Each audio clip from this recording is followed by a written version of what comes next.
We're in the thick of an eclipse season and portal with a Grandmaster Aries new moon solar eclipse on Saturday. It's time we face the conflict on LOL. Coming up. I don't just talk stuff and repeat stuff. I'm living this stuff. And you can thank me for covering your astro. Leading out loud. Leading out loud. We're leading out loud.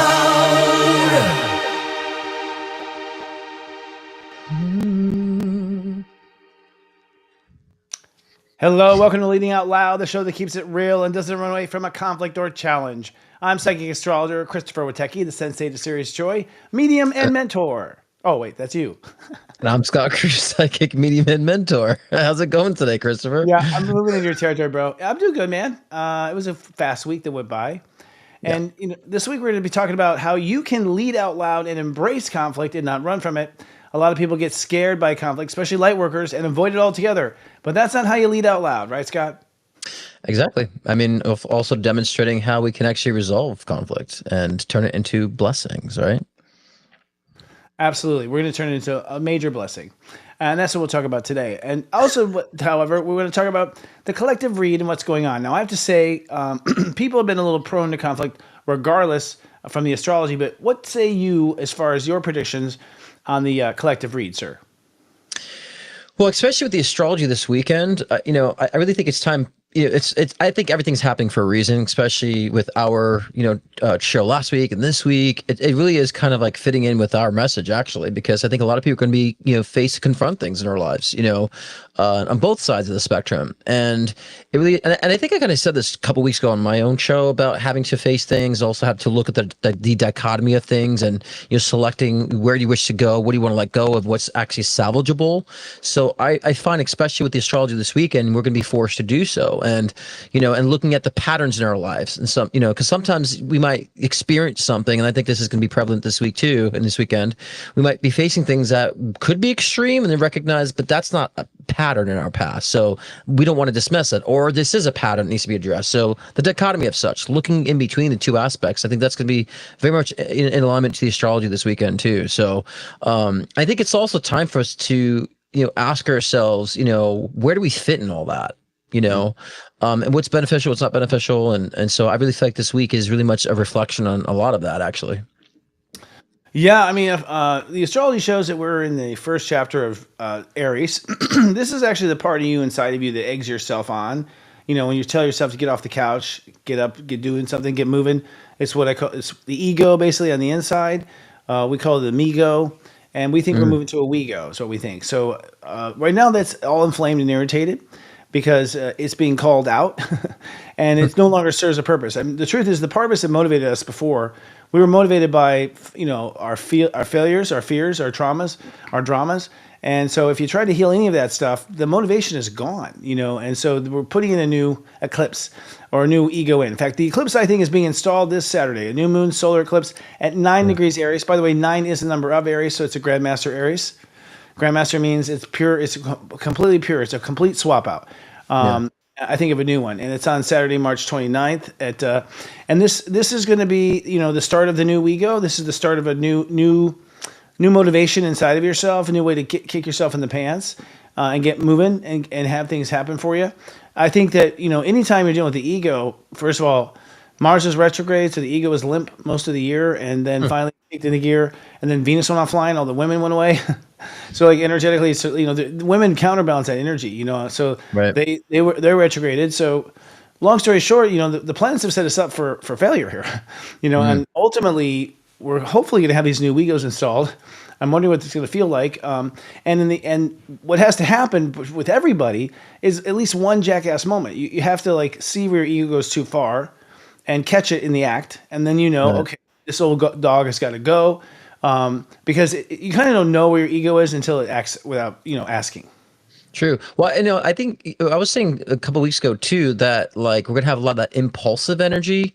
So a lot of times we have all this unresolved or unspoken that kind of gets intertwined with emotion, and we just kind of we purge it, and we've all been in those positions like that. And so I think, for either one of us to judge someone for doing that, I think it's not fair, because we all do that. We all come to this perspective, and in our brain we're like, I'm saying this, but then all this other stuff's coming out. And so I've noticed that even in my life a lot of times too. It's like I have to take a step back, look at the dichotomy, and just like take a little breather. And and especially when we're both, you and I are both very passionate people, so it's harder for us to have a filter and to not let it just stream out of our mouths. And I think I have a lot of my clients the same way too. So we got to be very introspective and understanding what the impulsive energy is really telling us, and how to just at least take a step back so we don't make any errors. But I think at the same time we need to be also kinder on ourselves when we make an error, and when others make errors, I think we need to be very kind about that. I definitely always beat myself up when I make an error, critical about with the things that I do. I'm like, I need to be a little lighter about that, and and extend that. And a lot of us too, I find with a lot of my clients too, they're just beat themselves up so much, but they give everybody else the benefit. I'm like, Yeah. why don't you give yourself the benefit that you give in that cheating boyfriend? The cheating boyfriend. Oh, but maybe this. How about give yourself that benefit now? So Yes. again, it's that dichotomy of finding Well, balance. and that party you're talking about, yourself, the part that beats you up, that's what I'm talking about. That's the inner ego. Yeah. Right. And for whatever reason, I mean, I guess we're just mocking, what we had in the military, when we had in the church, like all the systems of society seem to beat the shit out of you to get you to do what they wanted you to do. And for some reason, we repeat that inside of ourselves. We learn it from our parents, and then we play the role ourselves when our parents aren't there. We say what our parents were going to say. We put ourselves down like our parents put us down, or our teachers put us down, or whatever the system was. And you're right; it doesn't really work. In fact, I tell clients, it's like you'll get a lot more out of yourself actually if you're nice. You really will. Right. You'll feel more motivated. You'll care more, and it's really just an old-fashioned ego perspective at all. Just to kick the shit out of it to get it going. But it's hard. It's hard, but it's actually, it's the weird thing is it's actually what your heart wants, is to replace that voice with something nicer. And I think there's something in our heads that go, well, I'm not going to, if I let myself get away with it, if I don't punish myself. That's the other thing too, punishment. I think punishment is, a Catholic thing. I don't know. I think it's everything. Totally. Yeah. It seems like it's predominant in our lives because of Catholicism, but maybe not. I don't know. Does Jewish have a lot of punishment? I don't know. Or Muslims? I don't know. I think they do. Muslims, I think so too. Similar They to do. Yeah. But there's other things going on in the stars too. We just have Black Moon Lilith moving into Scorpio. Now this is a real bitch. I mean, literally, Black Moon Lilith. This is hard because when she's in Scorpio, it is really dark. In fact, the last time she was in Scorpio was May 21st, 2016.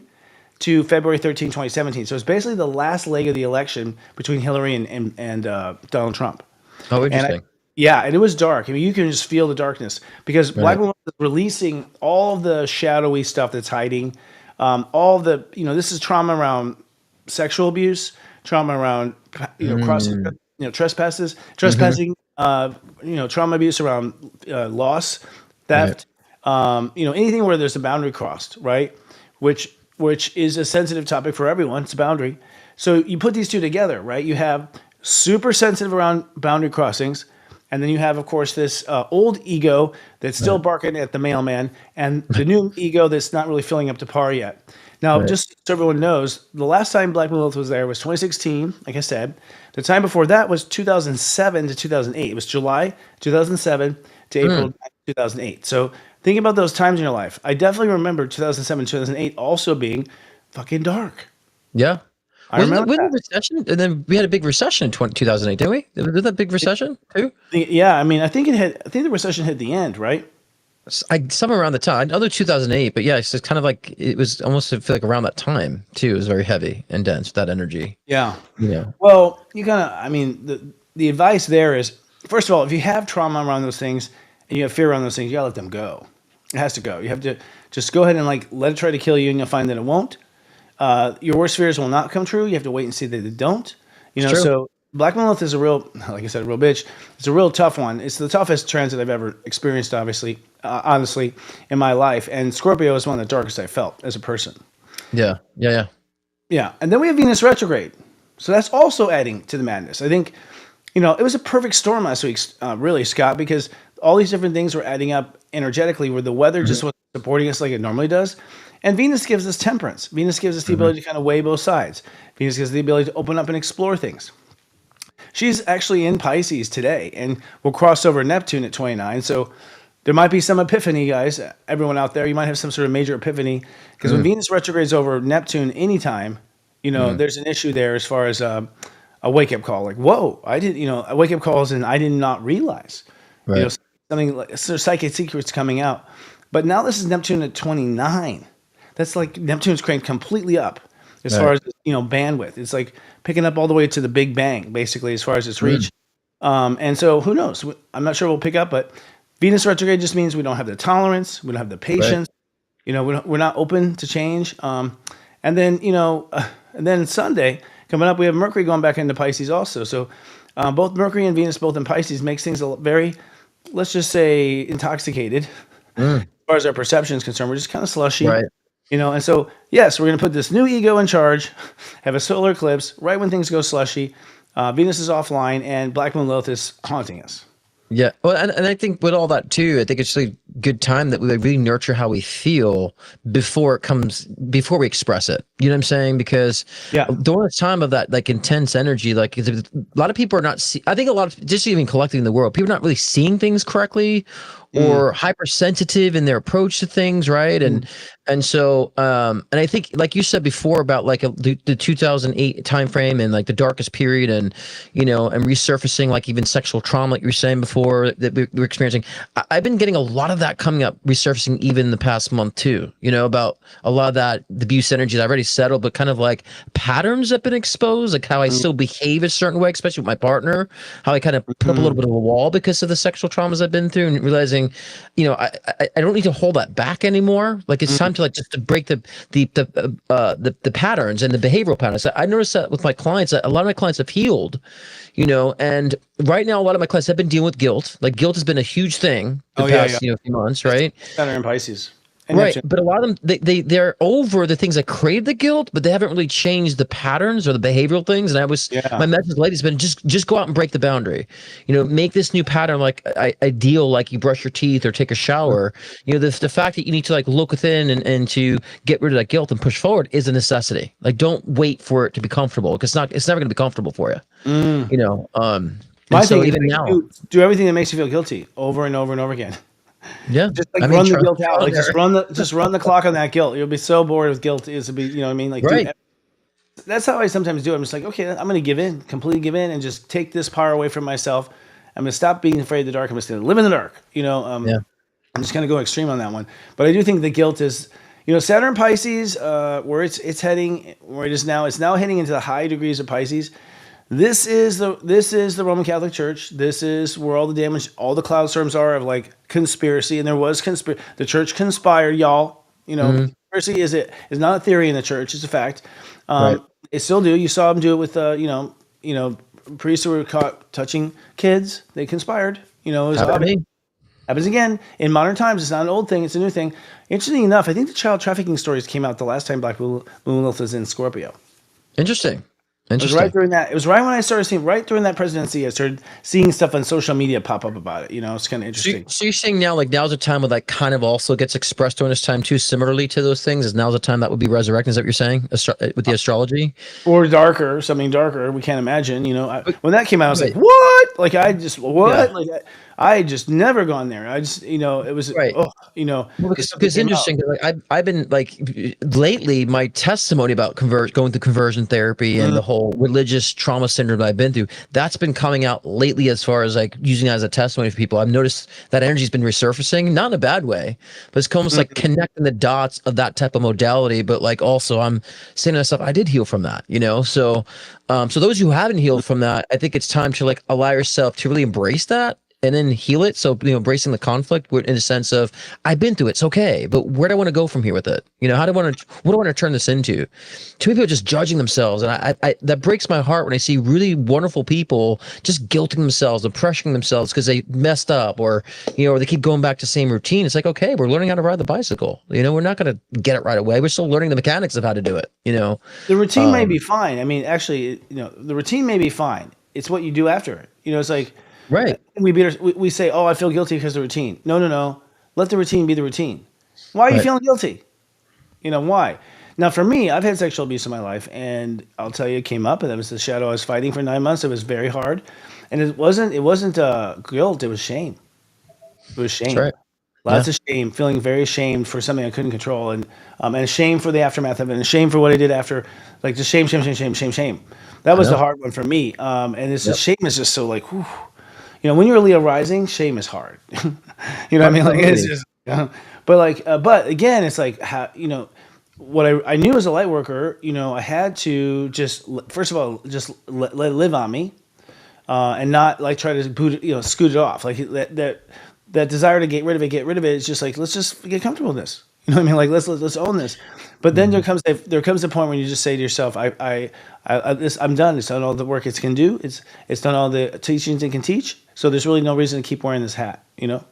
Well, also too, those who went through sexual abuse have that experience. We always feel like we have to perform for others. It's this built-in like subconscious thing that like I got to show up for the people. I got to perform, and then at the same token, we feel like everyone's trying to get at us and pull at us, and we tend to be very reactive because of that. And then we don't realize our karmas and traumas speaking through that. I've dealt with that a lot. I used to have a big chip on my shoulder, Mm. and I always feel like people trying to pull at me because this sexual abuse. And so, especially in my beginning stages of being a light worker, like I had to set boundaries to understand it's not them. I'm here to assist, and so I think a lot of times when we have those experiences, even if we're past it, sometimes we get the pressures of feeling like people want so much from us and take so we have to perform. And so, Yeah. a lot of people still have that unresolved sexual karma, which is why I'm speaking about this, is because you're going to have to set those boundaries. You're going to have to set parameters to where people are not taking from you, so we don't exasperate that energy of going into unconscious hibernation, in Mm. isolation. You know what I Yeah. mean? Because then we just end up depriving ourselves of good relationships and depriving ourselves of other opportunities because of that. When it goes unnoticed. And I know you've been going through a lot of personally. I know for the past 9 months you've been going through that evolution, of that resurfacing karma and stuff like that. And so I'm like, I got to be there for you as your soul brother, right? And navigate through this as well. And so I think people need to understand too, even as light workers, we have things that resurface for us too, and we have to go through certain paths of evolution as well. Like we have things figured out and we know how to process, but it doesn't mean we're immune to any type of negativity or No, no. I experience. mean, actually, the thing is, you think you're over it. Well, I was having dreams of the perpetrator. So it was like, so I was it was becoming alive again, and so when that happens, you're kind of shocked when you're thrown by it. And you're right. I was, in my 30s. I mean, you look at the early Soul Garden. Like I was still like could not calm down as far as how much I was on camera all the time, Mm, and that is that performer in you that is like that right. is performing. In my case, trying to convince the person not to do it. Like honestly, trying to convince the person not to do it, trying to be persuasive to not do that, and so that to me was like prevention. So it was tied Right. to prevention. It was tied. It was a boundary enforcer. Right. So yeah, to calm. I didn't. It was until like age 45, I started to calm down from that fucking shit. Like Mm, mm, really kind of like take a breather, kind of thing. yeah. So it's a lot. The point is like these are the kind of wounds that people are getting rid of right now. Like, Yeah. and these are the type of wounds where you talk about the behavior. That's the ego. So Yep. the ego builds all this like defensive behavior. I would, Mhm. become funny, all these different things I did to, not for people not to see, all sorts of things that you do behavior wise that gets trained in the ego and comes out when you meet the president. It comes out the worst Right. time, and so this is the part of the ego that has to now be put to retired. Basically, it's easier said than done. It just takes practice. I find. I mean, Well, I'm talking about that in my live show tonight. So the title is called Soul Meet the Ego. So yeah, we talk about that tonight about how ooh, to really get into that. So just a little bit of a quick promo about that, but very fitting for the topic. So yeah, tonight I'll be talking perfect. about that, but also understanding how we don't have to kill the ego. Christopher, a lot of people say Mm, kill the ego. No, no, no, no. That no, makes it even worse. It's you understanding need how to the nurture ego. the ego. Yeah. Yeah, yeah, no. the ego's what, the ego's what represents you. The ego's what's on this camera right now. Like the ego's a part of you talking to the mailman when they come to the door. Like that's the ego is the part of you that represents you and puts you into motion. So if you don't have an ego, you're dead. It's Right. part of it. It's really this. It's really the connection between the monkey brain and the soul. Hmm. Is that and it's sort of fused in, wired in. So yeah, you're right. You're not getting rid of tonsils. You're not getting rid of ego. If God gave it to you, there's a reason for it. It's time to evolve the ego. We talk like the ego is like unchangeable. And the reality is, Right. it's completely molded from day one. Completely. Yeah. Yeah. Yeah. I would say like the ego is like surviving, the soul is thriving. And so if you allow the ego to survive what it needs to, then your soul can thrive. And that's needs to be the balance that we need to focus on. Not so much, just kill the ego. And, as we hear all the time, in our communities, but. And you kill your sex life. I mean, all sexual attraction. It's all sexual attraction is ego, so that's gone. Throw that out the window. You need the ego. It just needs to be refined and reformed, and that's Right. exactly what the planets are doing. I mean, Grandmaster right on 9 degrees is literally the replacement of that childhood ego. Right. I think for everybody. Mhm. And I'm actually astonished at just how systematic the solar system has been with the planets. I mean, it's literally like Yeah. doing surgery. It cuts out the stuff, literally we're cutting out the stuff in Pisces, and now we're putting a solar eclipse in Aries. Boom, put that in there. When Black Moon, let's get rid of all the fears that are going to throw us off. It's literally like a systematic machine. It's crazy. Yeah. Yeah. Crazy. Yeah. So, speaking of crazy, you got a showdown tonight, Scott. You want to pitch that? I kind of subtly pitched it, but yeah, Soul Meets Ego is the title tonight. Every Thursday I do my live shows, live readings too. So I like to be at least give an option for those who maybe don't have the finances to book a private session with me. You can get a question for, I'd like to say, a quarter of the price if you'd like to, and join a wonderful community of people. And so I do a collective read, and I get into the topic, which will be Soul Meets Ego, and then we do live readings. So it's a great community. Come join me Thursday, every Thursday actually. And yeah, it's pretty simple. Good people that come in there. It is simple, and I don't know where we stand, but y'all, we are thinking about moving to Wednesday nights. So I guess time to say that this show. Yeah, this show. Yeah. This show. LOL. A lot of people saying, no, don't do Thursday nights. I want your show on Thursday nights. So I've created I guess people have like a nice, I don't say dependency, but people have a nice niche for my Thursday nights. But I think Wednesday nights would be a nightly show for LOL. Could be a nice little hangout. And I know it's I'm gonna be hunting. I know, and I'm so tense. I mean, well, I'm tension in a comedy. Okay, it should be fucking funny because I'll tell you, Wednesday night. It's nightly, yeah. Usually, I don't know, but we'll make it happen. So we're trying it out because we just think we're more nightly and we want more nudity in the show and things like that. So we're gonna go down that path, right? Things like that. Is that me that's gonna be doing that, or our producer, Erica? Now, yeah, Erica. So under our topic of the show, well, we want to talk about embracing conflict. I mean, at the end of the day, let's talk about the elephant in the room. Last week's show with Scott and I, we were talking about leadership, and we got very heated at the end. We've had a lot of responses and comments from people about it. And ultimately, I guess this is where I insert Chris and Scott talking about it. Okay, so, and we're also going to bring on our producer, actually. We're on Erica, who is going to actually pronounce her own last name for me. And who's a 29-degree Libra, and she produces our show. And she agrees, too, that we need to embrace conflict, But first, Scott, let's you and I talk about it, and we'll bring on Erica. First of all, I think people really misinterpret a lot, I think, first of all, of what's intended. I mean, when you're on camera, you surrender to this. You surrender. The only way to keep up with it is to surrender, which means I sometimes hear things after they've left my mouth. Like, my mind does not process them, right? That's what I'm saying, yeah.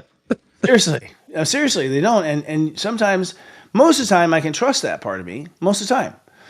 I can feel that something bad wants to come out usually, and then I can stop it before it comes out, like a bad joke or pushing something too far. But for the most part, I surrender. My mouth just runs. I mean, you do reading after reading after reading after reading that are hour long. You learn how to just stream, right? So, so to some degree, I was like, some of the stuff you're telling me, I was like, I don't remember saying that. Like, that wasn't, because inside, and the other part is like inside yourself, to make that happen, your heart is like wanting to go make different points, and then you're just trusting the system to say it. That's, I think, what most, at least that's how I work. How do you work when you stream? Well, I mean, because we talked about this last night. I was like, as a medium, like I'm pretty good like with channeling, just like flipping things out of there. So I've kind of got used to that being a medium for a while, But I think a lot of the one thing that you and I first really connected on, and we met in October of 2023, right? And one thing that was a neat connection was the passion to want to make spirituality accessible to people. Right. And what I found, our conflict, last episode was the fact that, there's a lot of frustrations with, light workers not making enough money as we should be. And we always talked about wanting to be the new Hollywood, and your passion was coming out. And I think, of course, there's a lot of misunderstanding, like you were saying about how it's being expressed, and then I felt like it was targeting me. But then, like, you're like, no, Scott, like you should be. You always wanted more from me, right? When I started social media, you're like, you need to be, famous. You need to accept your fame. You always trying to push me into like. I'm like, I don't really want the fame, and so you've always been a huge mentor for me since I met you, right? And so.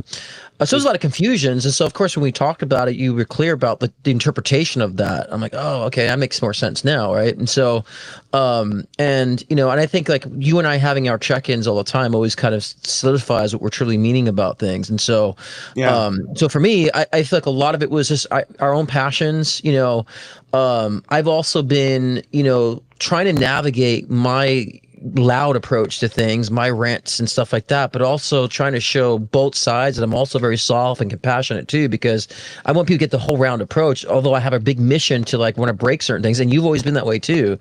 And I think it really just, we both were in that position of like frustration in that sense, and I just think that's where the lines got crossed for us. But I never once even took it personally, as much as like even with being on the show and stuff like that and having my loud approach. And we talked about this last night to you and I personally, that I'm a slow burn. People don't immediately like my approach to things, and I understand that because that's just my approach. And so it takes people time to warm up to me being so direct. And so and so I had a lot of those frustrations too, being misunderstood and. But that's my karma, because as my karma resurfaced, being, in the church, being silenced, conversion therapy, possessions, exorcism, suicide ideation, all these things I went through. It's like the whole misunderstanding and being what someone else needs me to be was my hang up, So, I think that our experience last week helped me to really nip that in the bud completely. 100%. So I always say dark helps the light. And so that darkness, I'm like, I actually really nipped that in the bud. I don't care what people think. I don't care about my interpretations. We're good. Like, I'm good with that. And so, and plus I knew it wasn't personal, because you've been such a huge, trying to push me more than I'd push myself on social media, and trying to really, you've been such a huge believer in my craft since I met you, which I don't usually. I lost a huge mentor of mine that passed away in spirit, 7 years ago, and a brain cancer. And that was the only person that really like believed in me and pushed me. And after that, I had nobody except for you that came in my life that pushed me and believed in me. And to this day, still, Scott, you deserve more, so I want other people to know that, because I know the conflict appeared to be a certain way in a way, but it really wasn't that way, because you've always been consistent with me, and so that's just my experience with you. So I want to clarify that. And, in our chat last night that we had, really put that into, I think also the chat we had last week about this has been, I think, helpful for you and I, I think so. I was saying, I don't know. First of all, we're in a karmic period, so my first thought was like, oh shit, this is probably some old fight we always have every lifetime. That's how I tend to think about things. Like, oh shit, we just stumbled upon one of our landmines. But I knew we were both saying the same thing, and we weren't getting at each. Like we weren't both saying the same thing. I mean, I was agreeing with you, but you weren't hearing me agree with you, and you weren't hearing that I was hearing you. So like we got into like a Mercury retrograde lockup there. I think I blame Mercury retrograde to some degree too. There's a miscommunication, a misunderstanding. But no, my heart is funny. I never do low blows. I never do personal punches to anybody. I do never. It hurts me to say it. It's just too. And I came from a family that did that shit all the time. My mom is brutal. My brother is brutal. They say the most brutal things that you'd be angry at if you heard, honestly. Oh yeah, I'm sure. So to me, that's horrible. I would never do that. My heart's I think sometimes people, I'm playing with dangerous things. Like the idea of spirituality and money. That's dangerous.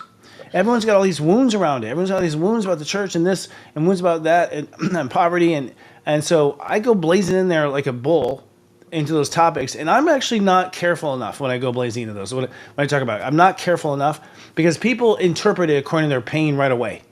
And so some people are like, oh, we saw that, emperor has no clothes. That was one of the quotes. I'm like, what the fuck? Like, I'm poor, bitches. Like, I don't have anything. Like, I have a nice house, but I'm renting it. At the end of the day, if I put money first, I'd be so rich. You know what I mean? I'd be having a different life. This wouldn't be a knockoff. Right. So I haven't put money first. I have Pluto in the second. If you guys know anything what that means, it means I don't give a shit about money, and that's why I have to pay attention to it this lifetime. My point was, we have to infuse the spirituality along the path of money, because if everyone's going for the money, if you put the spirituality in that line, somewhere in that line, we're gonna catch them. Like we're gonna catch them. So that's my latest lifetime realization. I fought. I fought the Crusades. I've tried so many different lifetimes where I've done shit, but anyway. So I mean, I think there's a lot of misinterpretation. I've never have. For me, to you, I was like, aren't you frustrated with how slow it grows? Aren't you frustrated? With how difficult it is. And honestly, thank you to the people who do subscribe. I mean, I'm grateful. I wouldn't be up here if there weren't people who were investing. Yeah. But I will say, so we got 500,000 views on 500,000 subscribers on YouTube. Okay. We don't have 500,000 customers, so it's like, I only want 500,000. I'd be happy with 10,000. Okay. Like that's how little is it? Like 0.0001%. Like, and it's like, okay, what it makes you feel is like, well, am I valuable? Is what I'm putting out making a difference? Do people care? It's like it's hard to hold this light for 19 years. This is my 19th year. To hold the light. Yep. That's what my point was. I've been doing this for 19 years. It's like, and part of that's my ego just tired, and that's my old dog going down too. You're seeing Well, yeah. But we had to talk to you too about like you've been so like a visionary about taking this big mogul company making change. I think that gets the best of you when you forget the magic that really got you to where you're at here. And we had this talk yesterday to be transparent about that. And with me, it's just like, yeah, I don't have the numbers, I have TV exposure, but I've been so busy for 12 years without advertisement. Totally. And I'm not going to tell my finances. And so for me, it's like people watching, like you and I, the conversation should be between you and I, that conversation, right? But I was so focused on what people are hearing, because some people misinterpret that conversation as they did, right? And as far as what you're speaking about, that I've noticed that my accessibility has helped my clients to really find their niche, to find what their purpose is, hit it, and make money. Yeah. Right. And so I was saying, it's like, and you got that point too. And I wanted just people who are watching to get that point too.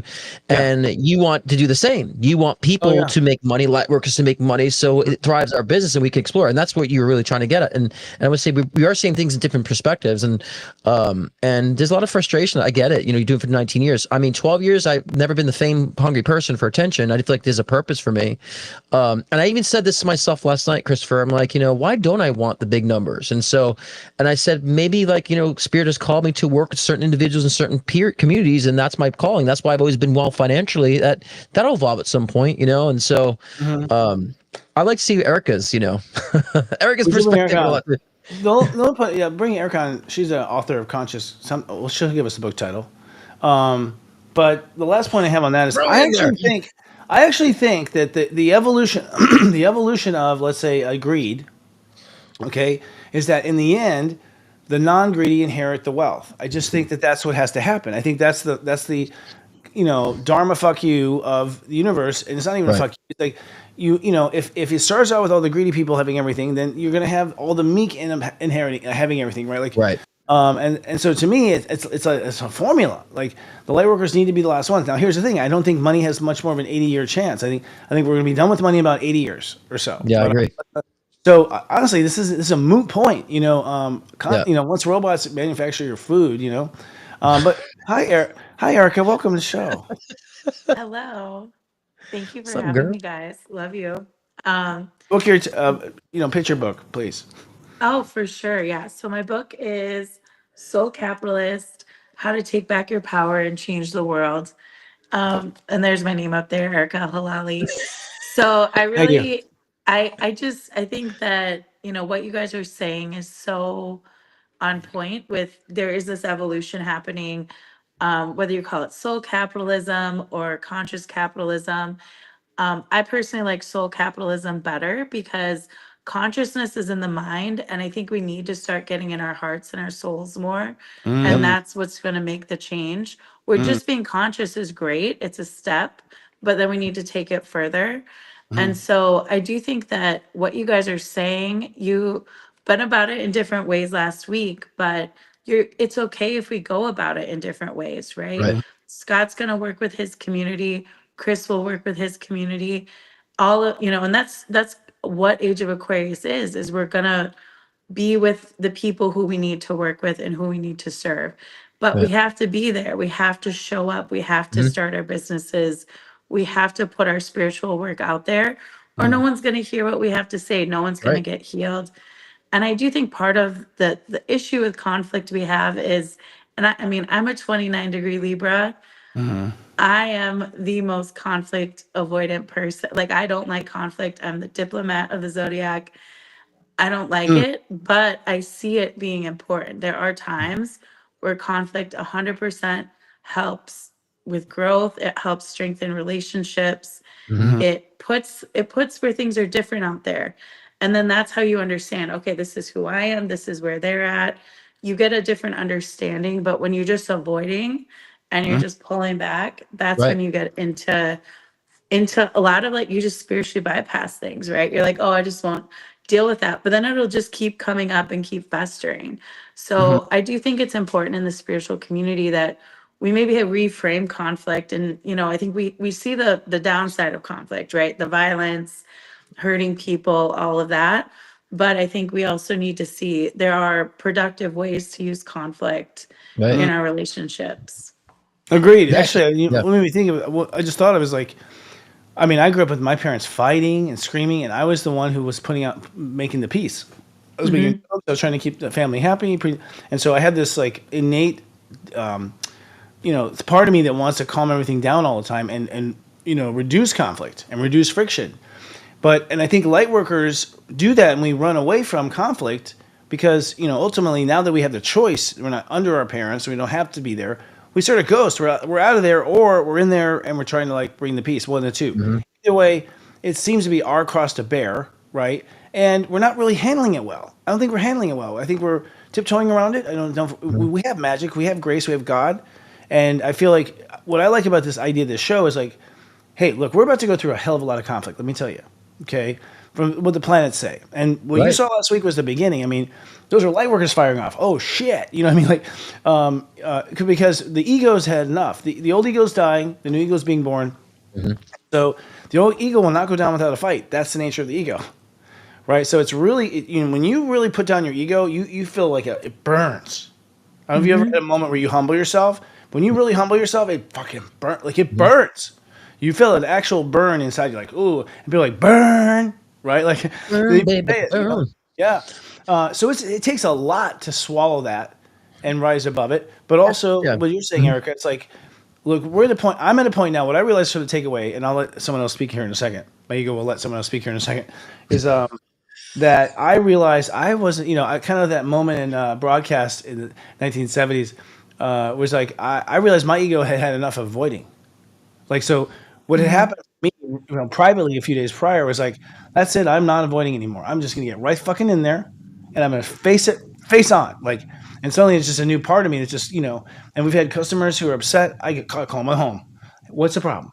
You know what I mean? Like, kind of thing. I'm tired of skirting around things and trying to make peace and be happy and love joy. And so for me, that was just a bulldog that hadn't been leashed yet. So to some degree, like Mhm. I gave myself permission. Don't put up with that shit anymore. Not to Right. you, Scott, in life. Yeah. So Yeah. I don't want to say too what even what Eric was saying. Then we'll get you to talk, Eric, again too. But my relationship that I'm in now, like it wasn't all fluff in the beginning. I think my relationships that were so impulsive and fluff in the beginning fell apart fast.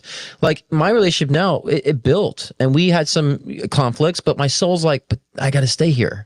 It wasn't like impulsive, like I just I'm lonely. It's like didn't need a relationship, but we worked through the conflict together, and we've learned so much about each other. 4 years later, we're like moving in together. We're talking about marriage and all that stuff. So I think a lot of people are looking for that big, oh, no conflict in my relationship, and I got to dump them real quick. Not all the time. Not all the time. Sometimes you might have a little conflict in the beginning of a relationship, but that's actually helping it grow, and you guys will merge together. So, I think that people tend to even dismiss a lot of people in their relationships they're getting to know because there's a little bit of conflict in it. And they're like, nope, it's not it. I can't deal with that. It's like, it's not always the case, right, Erica? Yeah, no, 100%. I mean, I've been married for, it'll be 17 years next month. So, I mean, I've got a long history, and if you went for 17 years with somebody, you didn't have a conflict with them, like, that's like, are you even in a relationship? Like, are you even connecting with them on a soul level?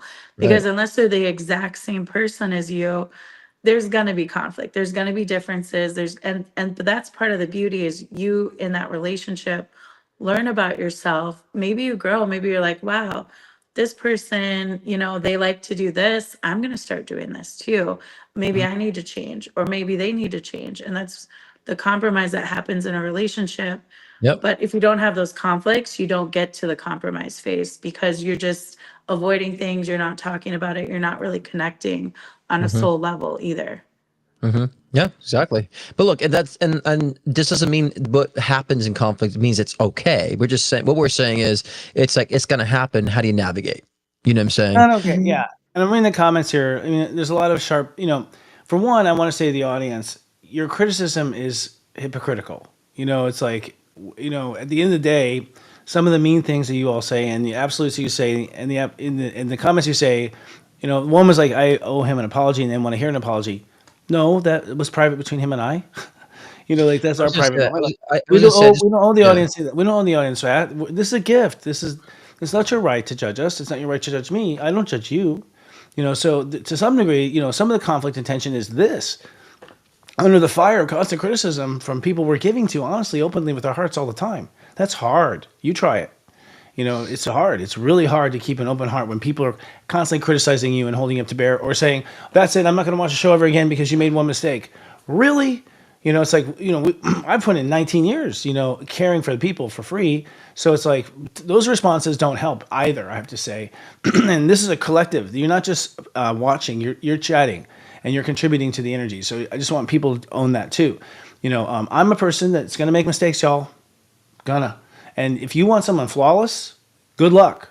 And one person's like, he's acting like Trump. Those are your Trump issues, lady. Those aren't about me. You literally admitted that it's about Trump. So a lot of times people will look like someone you hate in your life, your abusive father, your abusive uncle, like they'll look like that. And in that moment, your anger for that moment comes out and projects on that person. And I understand that. I've been projected on my whole life. And I projected on people too. I'm not 100% good about it. But I just want to say to some degree, it's like, to me, it's unfair, and I just had to call it out a little bit. It's like, hey, it's part of the conflict is I'm under this constant criticism all the time, and it's like I don't have a right to be wrong or drop the ball or fail. Well, I also say too that when we go after people who are in the spiritual community and maybe they do make a mistake, right? And then we are so judgmental and we go after them so hard, that actually makes it so that other people feel that they don't want to be out in the world. They don't Yeah. want to put their healing out there in the world. And that's part of the whole issue we have is we have a lot of people that have a lot of valid, amazing insights to provide in the world. And they're not going out, they're not starting businesses, they're not healing people, they're not starting YouTube channels. They're afraid. They're like, oh my God, I'm gonna get criticized. Look how they went after Christopher. Look how they, go after whoever. And so this whole culture that we have right now, where we're just going after people and we're saying, oh, Mm. well, there's conflict here, there's this there, they must be bad. I don't think that's good. I think when we see something and it does trigger in us, be honest about it. Be like, okay, this is triggering something in me. I don't, why do I not like this conflict? What is going on? That's fine. See it and be like, what is that triggering in me? Use it as an opportunity to grow. Yeah, and I want to say Agreed. No, too, definitely, and 100%. I want to say too, and Proving this point back. Yeah, go ahead. yeah, I Sorry. just want to say too about Christopher had a long chat last night, and we talked 2 about it hours. afterwards too. So it was very very personal, and there's more to Christopher and I's dynamic than meets the eye too.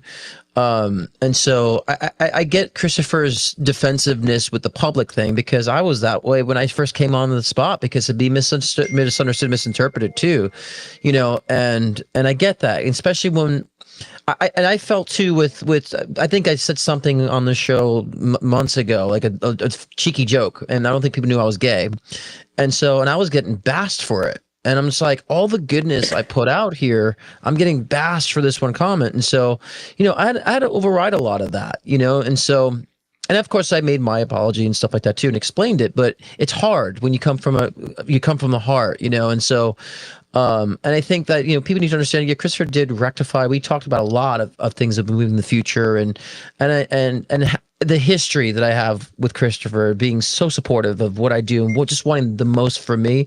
You guys don't see that, but I just want to make sure that's been very clear here. And no, I'm not being a pushover. This is the real deal. People know I'm very feisty, but I know Christopher's heart and I know his missions, and my heart sometimes comes out the wrong way at all times too. And we're all going to have those moments. So, but Christopher has taken responsibility for last week, and I've taken responsibility too for my part of things as well. It's a mutuality, and it's a learning curve. And I wouldn't be here today because I was not going to show up today if we didn't rectify this, and if it wasn't rectified to my satisfaction, I wouldn't be here. I was ready to dip out at that time.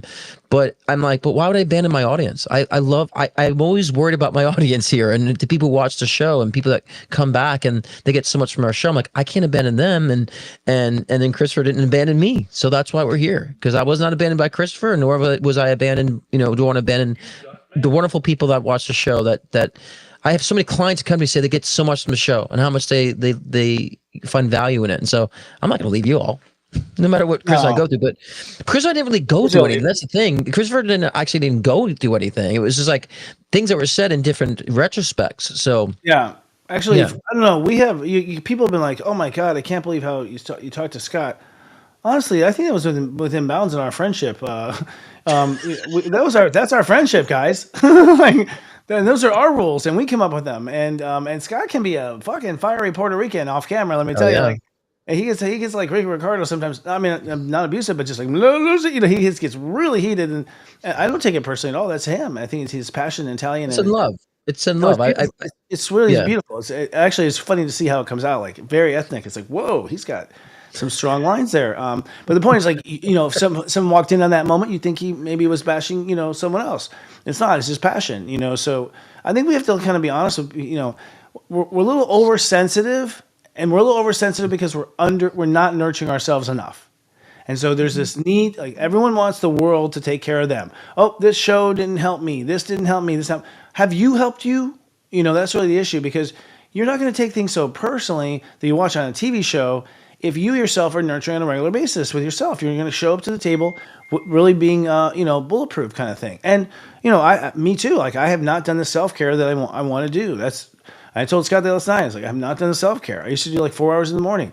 I have not been doing it. I haven't had the time. So it's like, if you don't invest in yourself, you don't have that cushion to tolerate or wait a minute or take a pause to see what they might say.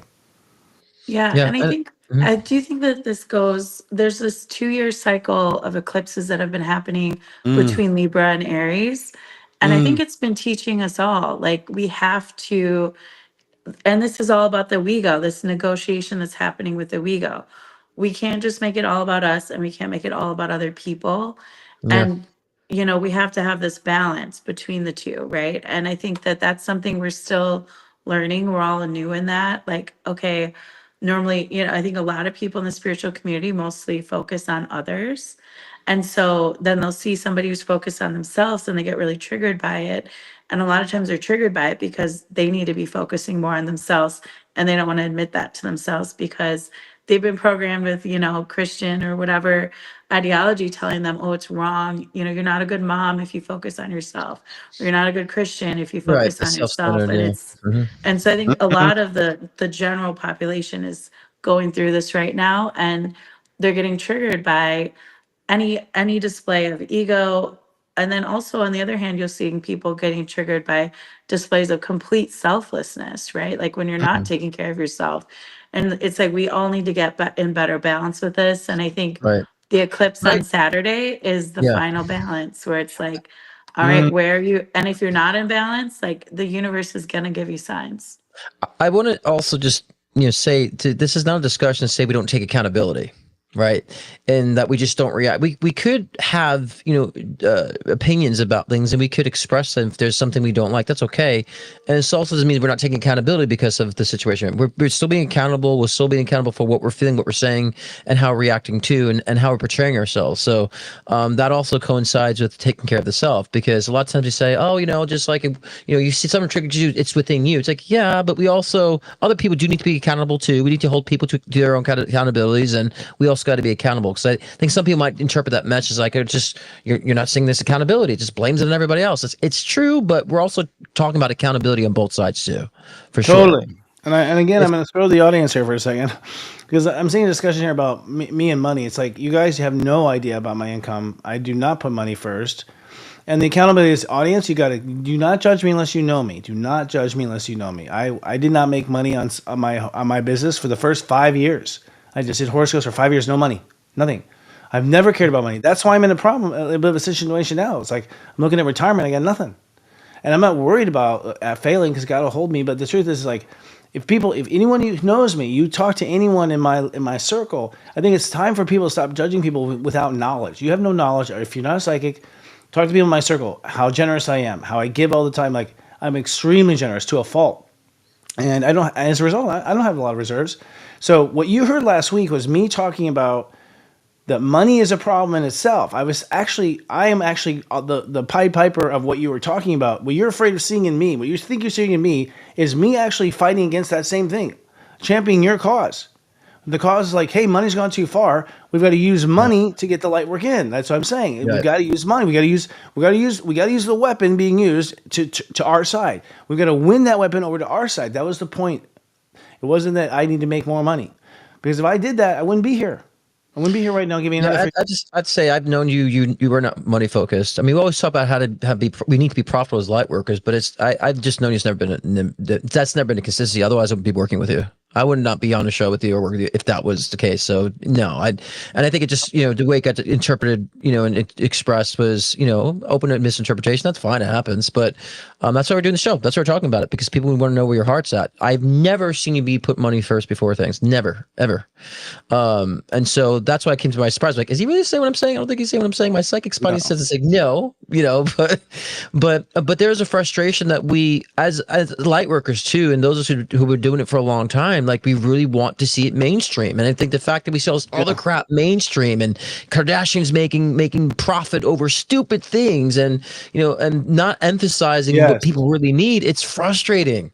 That because we have just like, gosh, why we need to be the new role models here. We desire that. And Christopher and I always just want to be the leader in that sense, in that regard. And so it gets frustrating, guys. I'm telling you. And I've been working with a lot of people who are starting their light working businesses now and encouraging them. I'm working with a couple even now on the side as a free mentorship, just to get them going. So I feel like they can help support the industry so the industry can make more money and become profitable, which we need to be too. It's not just about that, but that's what we all want. And so, and I think Christopher has a point that, we've been so giving. And the point I got from last week's talk was that we as lightworkers tend to be so giving. We've been guilted. I remember like 10 years ago when I first started, people were like, you should be charging for readings. You should be do readings for free for people. Like it was a whole thing about psychics should not charge for their time. And we should feel guilty about that, and so we're trying to get out of and we're trying to get out of that modality of like, well, no, we as light workers need to be paid for our time. We need to start getting to that conscious aspect of like, we're servers just like anybody else. We are the new therapists, right? We're the new healers and doctors. And so that keeps it going. That keeps us allow us to expand and become more reachable. And you and I, Christopher, have conversations about that all the time, about that being a goal, is for people to make money in that aspect. So I just want to say to the audience that was his main intentions, although it may came out wrong. But I've never once heard him complain about, I need to make money and cheating people. Not once. I mean, he's always trying to find ways to make things accommodable for people. That's one thing I will stand by, in the sense of knowing Christopher for the year and a half. I've been working with you closely. Well, here's the thing. I just want to throw it out there. Like, I have Pluto in the second. If you guys know any astrology, it means that my soul has not given a shit about money ever. Mm-hmm. Wherever Pluto is, you don't care at all. And that's the problem. Here's the irony. I have to care about it to ascend. Because you have to learn materialism. You have to learn how to manifest. You have to, materialism is not greed. Let's make some boundaries here. But you have to get into the material of making materials and making sandcastles and making things happen. That's one of the lessons as a second house, like study in astrology. I got Pluto there. It literally means I don't give a shit about money. And that's true. My credit was horrible. I mean, I didn't even have a positive credit rating to where I can lend something until I was like 44. Mm-hmm. Because I was just constantly robbing Peter to pay Paul and, reading and, cash business and just like, child support, on readings. Like it was totally the, rags to, well, it's rags right now. We'll see if it goes to riches. And if it does go to riches, when I dream about riches, I dream about hiring people. I dream about spending the money on people. I always dream about, you know what I mean? Like, so It's funny, but even I'm not saying money's the answer. I'm saying we need to win that. Like the light workers need to win that one. Like because if we do, I think we'll handle it well. So I'm sorry. Okay, so I think people got the point. So just address this because I know it's a silly elephant. People are just saying it's how you handled me. Just can you say that to the audience? We talked about it, but about how you handled me. People thought you were disrespecting me or whatnot, and so just address I that. think you need to understand. Like first of all, if you see me pushing a couple of places, it could have been me talking to my abuser. It could have been me talking to when you're in pain and you're like releasing your own pain. You're not really have the energy is not getting personal. Like there was nothing personal there. There's nothing going below the belt for Scott. What that was is just my angry child. Like that's how angry he is. That's how upset he is. That's how hurt he is. And I don't know what he was seeing in that moment, but my heart, 98% of my relationship with him, 99% is nothing like that. Like even 1% is, I think, a stretch.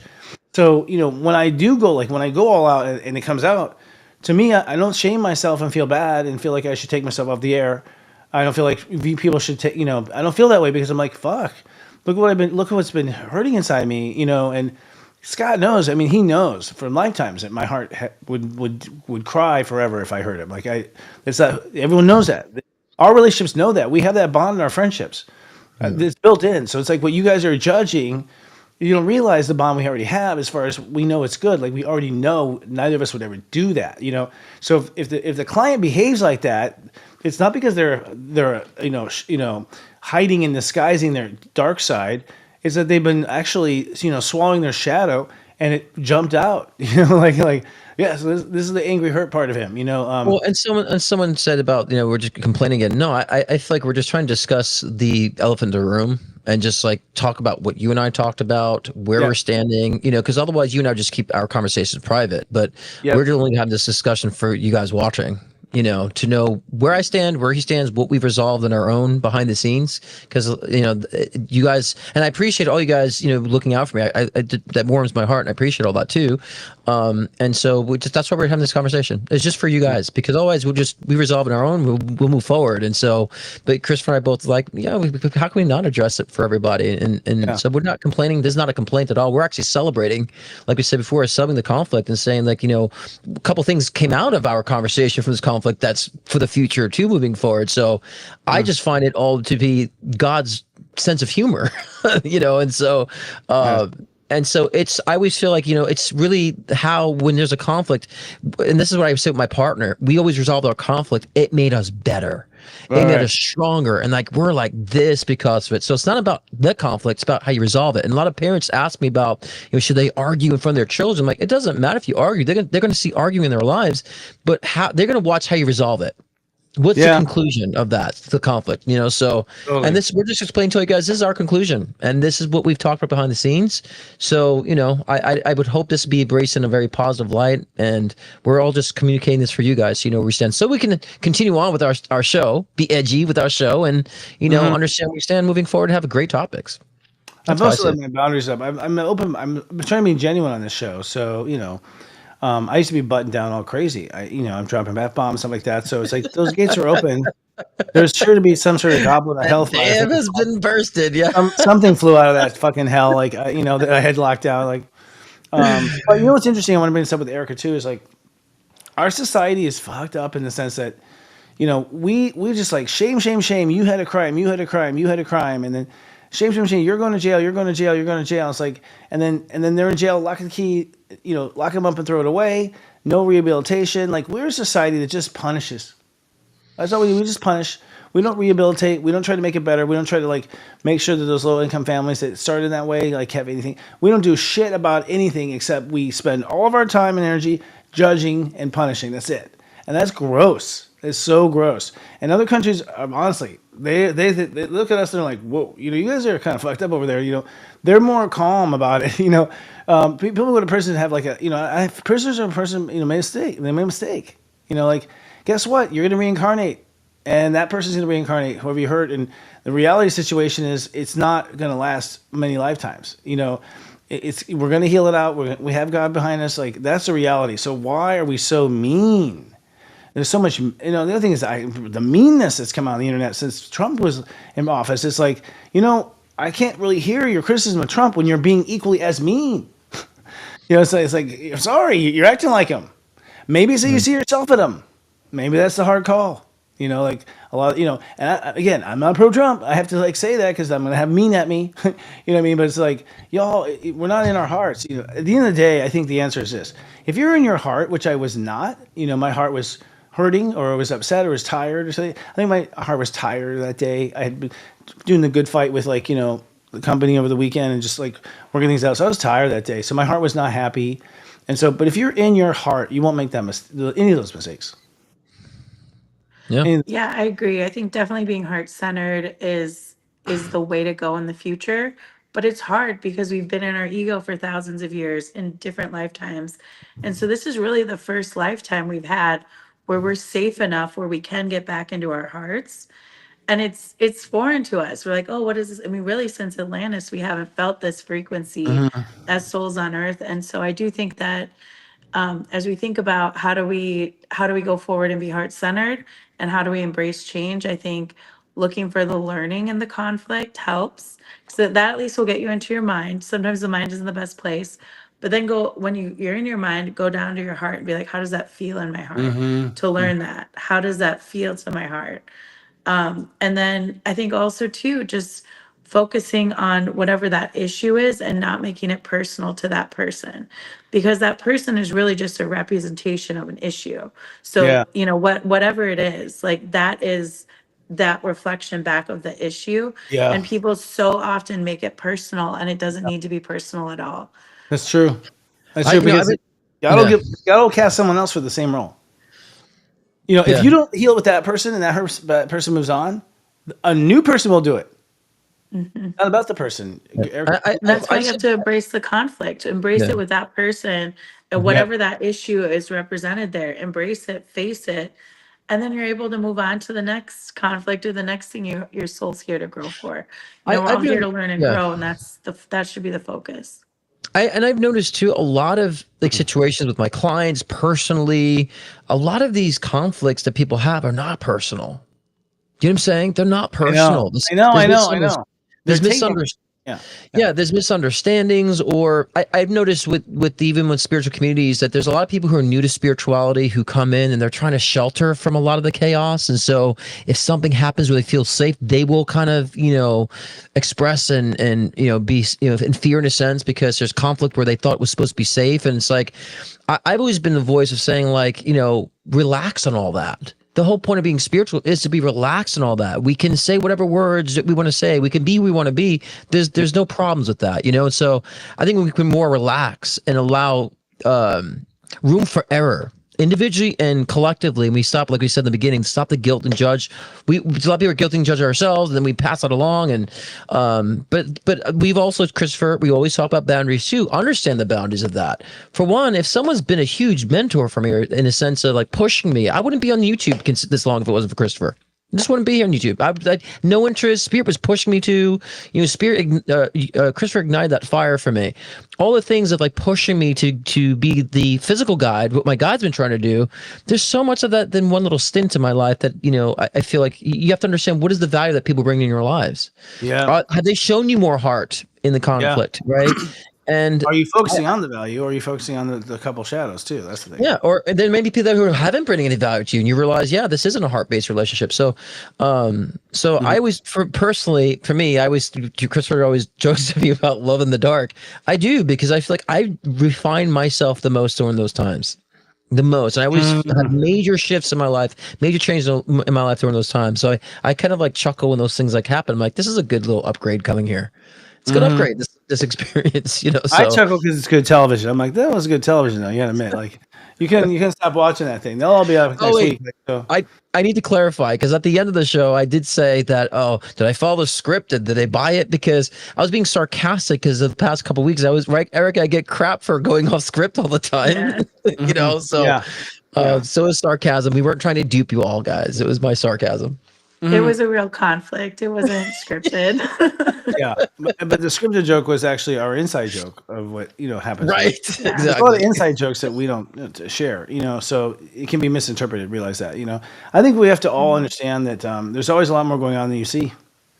There's always a lot more going on than you see, and I always, I've seen some couples do some weird shit. I've seen parents be weird to their kids, and at first you might be horrified, but I'm like, yeah, who knows what's going on in that family? Like you don't know, you just don't fucking know. Because if you knew what's going on in mine, you'd be flabbergasted and blown away. Like, oh my god, it's not what you think. It's never what you think, because your mind isn't smart. Your heart is. So if you want to look into a situation, look with your heart, and that's what I would say. It's like if you want to eavesdrop into people's lives, use your heart to eavesdrop. Don't use your mind, because the mind only knows crime shows and bad TV. Basically, Yeah.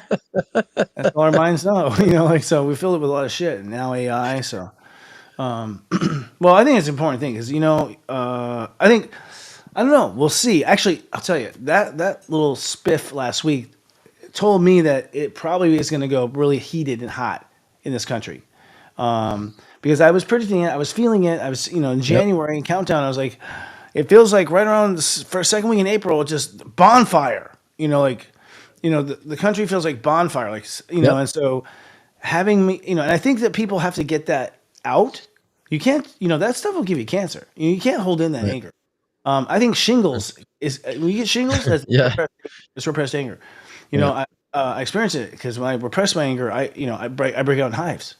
Yeah. Fiery rashes. You're like like you're on fire because you're holding that rage. So the rage has to come out. It needs a healthy way out. Most people don't have a healthy way out. I also realized last week, I'm like, fuck, I got to go back. I got to start running every day. I used to run, 2 or 3 miles every day. But support. People need to find avenues of support, Christopher. I know a lot of people will just book a session because they have no one to talk to. Oh yeah. And support, and that breaks my heart. And I'm like, I'm glad to be there, but at the same time, support, because what people don't understand about United's dynamic. If you do something like Christopher, fucking stop doing it. Get the fuck, eat this. Like I'm on. That's our dynamic. It's very full. We don't hold back, and so. Yeah.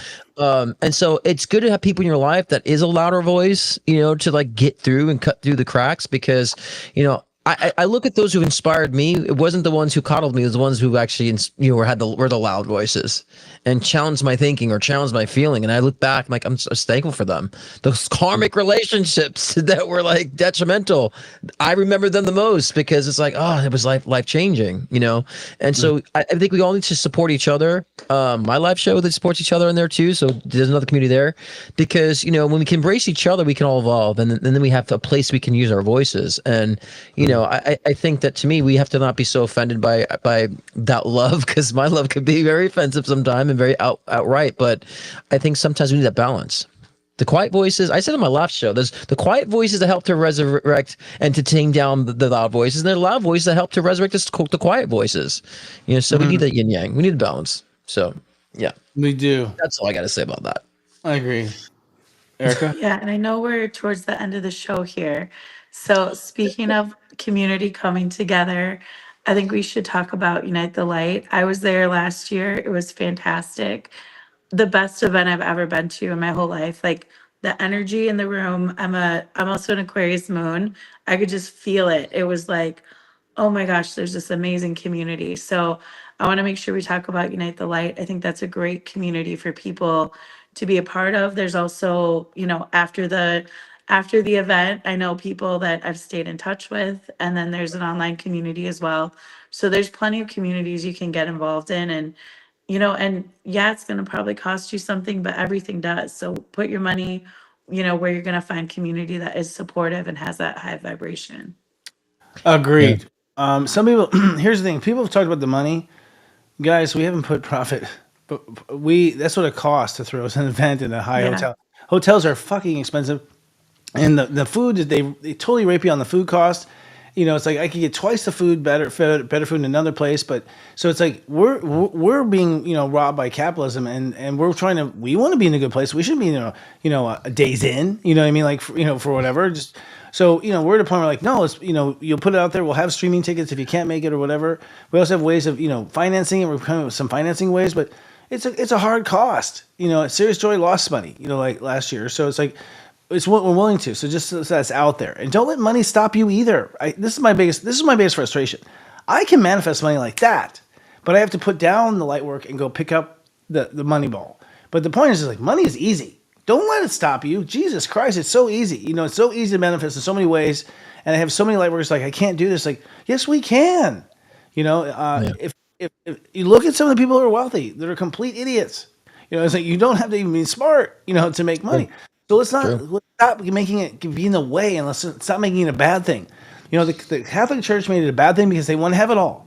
It was a fucking mind trick, and you fell for it. We all fell for it. It was a Jedi mind trick. It's like, oh, money's bad. We should feel bad. What are you talking about? God made money. It's just a form of, it's just a form of currency. It's a big deal. Now, central bank, we'll talk about that. Another story. Okay, like the ones printing the money, bad. But anyway, so the Unite the Light's amazing. And honestly, here's the deal. Here's the real plea for it. I've been talking to a lot of light workers. Light workers are being singled out. And what's happening is like, we have a story we're going to tell at this Unite the Light. It's going to be part of my keynote speech, which has to do with, how Colgate took down Tom's toothpaste. And like Colgate took down Tom's toothpaste. Tom's toothpaste is no longer fluoride free. Colgate came in, they bullied, and they fucking pressured, and they forced them out. And it's like, we're getting picked off one by one. Okay? Quiet, it's silent, it's deadly. And because they end up rich, no one says anything. Yeah, Bragg's. Freaking Katy Perry bought out Bragg's. Right. So it's Bragg's, like you can that's going to change. The apple cider vinegar. That. totally. If we don't unite and stick up for each other in those fights, we're fucked. But what's going to happen is it's going to look like you made a lot of money when they basically, I'm sure they said, I mean, the guy I was talking to had an inside view. He was a guy who was like offering, he has fluoride free floss and fluoride free toothpaste. I didn't know there's fluoride in floss, by the way. There's fluoride in floss. Yeah, it's crazy. He's telling me That's that. I why was like, water pick. there's fluoride in floss? Jesus Christ. But it's like, he was telling me the inside. He's like, yeah. They basically say to you, it's like, you either sell or we'll put you out of business. It's like, Yeah. is an evil, dark, capitalism gone wrong. And so Unite the Light is about, we need to unite the light because we aren't fighters. And whatever you saw as ugly to me, that's not a fighter. I lose those kind of fights. I'm not built to fight. I don't think dirty. I don't punch below the belt. I really don't have any of that in me at all. I used to long, many centuries ago, but we're not fighters. We're not here to fight. We don't want to fight. And so, if you don't have us, if we're not all behind each other in that moment, then we're in trouble. We're in trouble. I'm gonna say too, as you close the show too, like I am going through a major move the next month and a half. So if you don't see, if there's might be a guest host one episode, that doesn't mean it's because of conflict, and I can't attend Unite the Light because of my move. So that's not because of conflict. I just want to say it here. It's not like, oh, did something happen with them too? It's like, no, I'm going through a major move out of state. So starting the end of this month into next month. So that would be the reason if you guys are questioning where's Scott is, he's replaced by Ducky. Like, no. Daiki would be a great guest host, probably at the end of the month. I might need a week of transition. We haven't told Daiki yet, so he's like, he's watching right now. Oh, yeah. What the fuck? There you go. Daiki's finding out about it. Daiki's our go-to. He comes in. He's a sweetheart. Yeah. But yeah, I might go too. I mean, what we're doing to take breaks is we're building a system. Like we want to be on the air all the time because we feel like if we go off the air, we see the numbers go down. We see them don't come back up. People like we fall out of your habit, and it's like fuck. You know how hard it is for us to just be there. So we're just gonna we'll have guest spots and we'll meet cool people and we'll keep the show on the air. I think it has to be a battle cry for a while. And I do think, like I said, things are gonna get heated. Come April and May. And so this is what y'all practice. This is what light work is about. Everyone watching here, you are light workers. You hold the light in your space. You hold the light in your community. You hold the light in your jobs. You hold the light in your families. So you're one of us. So don't even think you're just watching this shit. You are part of it, or you wouldn't be watching. Right. So it's like this is all of our. This is why we incarnated was for this moment we're about to live, this moment, and we need to embrace the conflict, not run from it. Yeah, and thank you, Erica, for sharing your book. I just want to say we want to co-create with you. So I pick all the topics for our shows. So if you have good ideas for shows, or you're like, I really wish they would talk about this or whatever, put it in the comments. I read all the comments. So it's always good for me to get ideas, and then we'll fit it in where we can. But I absolutely love hearing you guys in terms of in the comments what feedback you have for future shows. If there's a specific topic, there's an issue you're struggling with that you think would help for other people to hear about as well, please put it in the comments. Yeah, good idea. Yeah, we do listen. All right, well, I think the script has a closing here. Yeah, because we can only It we can only come up with topics so long. So every now we get stumped. So we need some to back up too. Well, I guess this next week. Next week we discuss the core of the Aries energy, the physical body. Is that true, Erica? Mhm. We're gonna talk about the body. Yeah, I've been wanting to Yay. do that for a while. That's awesome. Well, guys, don't put up with the shift show. Just lead out loud. Read out loud. See you next week. Bye. Bye, beautiful souls. Catch me tonight. See you tonight. Oh, okay. That was good. Look, Erica's down here too. Look at her. Ooh, I'm joining. Ooh. I'm part of the party finally. Right? That was a well-needed conversation. Yeah, it was good actually. Actually, it opened up some stuff that I realized that we haven't been talking about. Yeah. I guess I've been really bringing up the dark stuff, like Tom's toothpaste is back. Right? I mean, we should maybe start talking about more of that. We should. I'd like the health conscious stuff. Absolutely. And money.